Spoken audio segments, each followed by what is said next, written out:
In today's video, I'm going to teach you how to activate Shopify email automations. We'll start right from your Shopify admin.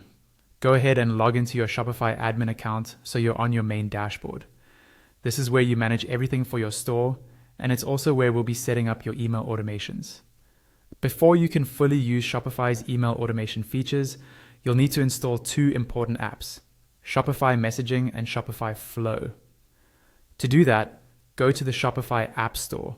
In the search box, type Messaging, then look for the official Shopify Messaging app and install it. Follow the prompts until the installation is complete. Once that's done, go back to the search box, type Flow, find the Shopify Flow app, and install that as well. These two apps work in the background and help power your automated workflows. When both apps are installed, return to your Shopify admin dashboard. On the left-hand side, you'll see a menu. Click on Marketing and then choose Automations.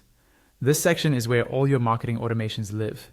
Here you'll see a list of your existing automations along with their current status, which will be shown as either active or inactive. This makes it easy to understand what's currently running for your store. If you want to edit a specific automation, simply click on its name. This opens the workflow so you can customize it. Near the top right, you'll see an option to edit the workflow. Click Edit Workflow to adjust the triggers, actions, and timing to match your strategy.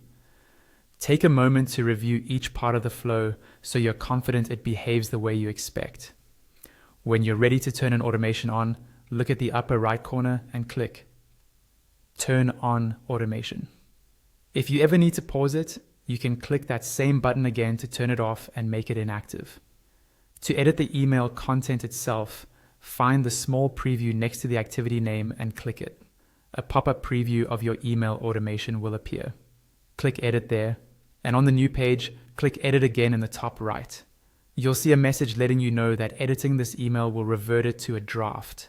Click Continue to proceed. Now you can customize the details. Update the To field, the subject line, preview text, and from name or address.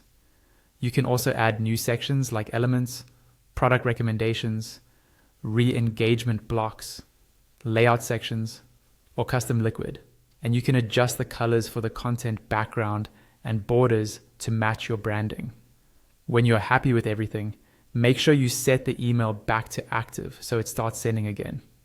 You can repeat the same process for all of your active email automations to ensure they're fully aligned with your brand and marketing goals.